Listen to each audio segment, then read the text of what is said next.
Police have deployed hundreds of officers on the streets of Oldham tonight to deter another outbreak of rioting. Last night, hundreds of Asian youths armed with bricks and petrol bombs fought pitched battles with officers in the Glodwick area after a gang of white men was reported to have attacked Asian properties. 30 officers were injured and 15 needed hospital treatment. Our correspondent Gavin Hewitt is there.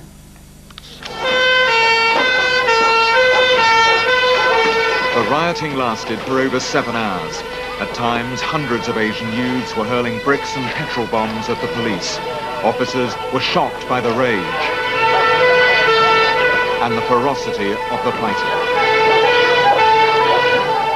During the day, tension had risen when some members of the National Front had arrived at this pub in Oldham and were surrounded by police. The talk was of retaliation. The Asians are really doing it.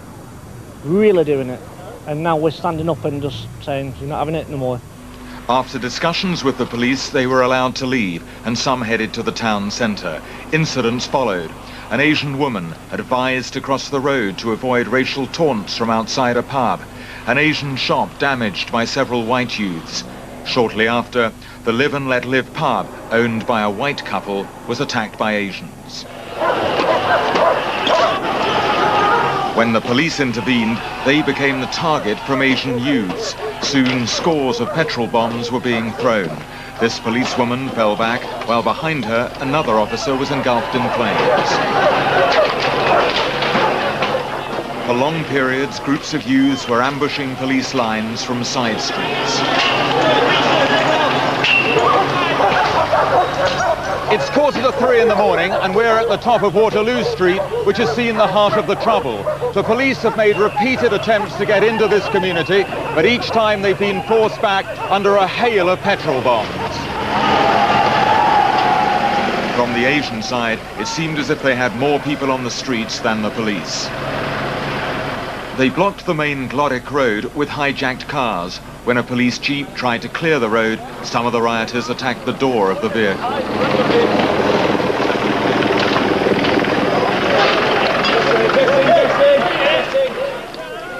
It wasn't until after 4 in the morning that police entered Waterloo Street and the Glodwick estate.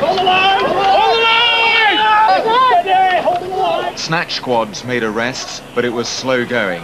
During the evening, 17 people were detained. Police riot vans were used to drive the youths back. But often it was they that ended up retreating. In the narrow streets, police vehicles were easy targets for the petrol bombers.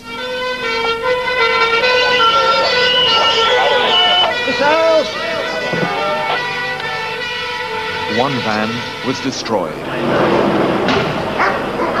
With the dawn, the rioters melted away, and a kind of order was restored. This morning, Asians were blaming the disturbances on what they see as the failure to curb the extremists. It just happened earlier on where all this started, Palmer Ramphon Road, there's a shop there. Police were there, these youths come down, white youths, they smashed the shop up, beat the people inside and everything. Police stood there watching. And didn't do nothing about it.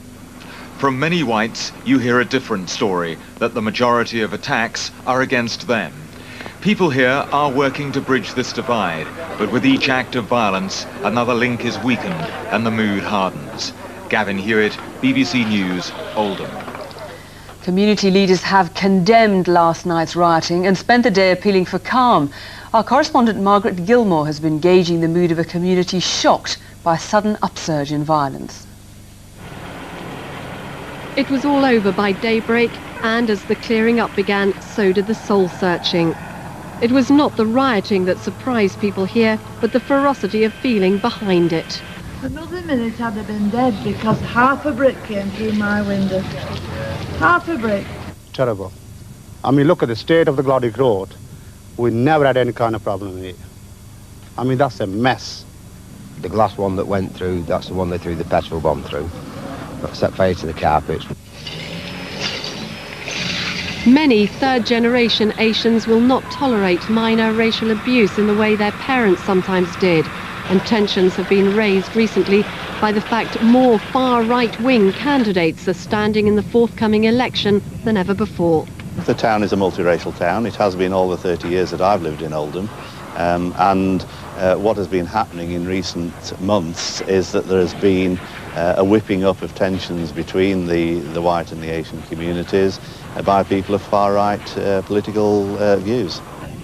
Last night, Asians were attacked first. By the time they retaliated, the white youths involved had gone, so they turned on the police. These youths have restrained themselves for a very long time, and nobody's perfect. They do have feelings, and they do have anger, and they wanted a bit of the yobs that actually caused all this damage yesterday. Unfortunately, right in the middle, it was the police.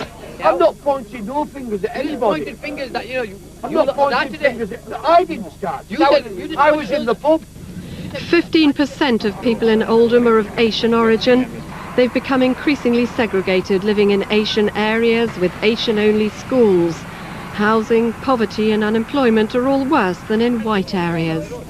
Many feel alienated from the police, who deny being unprepared for last night's trouble. No chance of that tonight. They're out in overwhelming force. To the community at large, we are here to protect them, and that is what we'll do.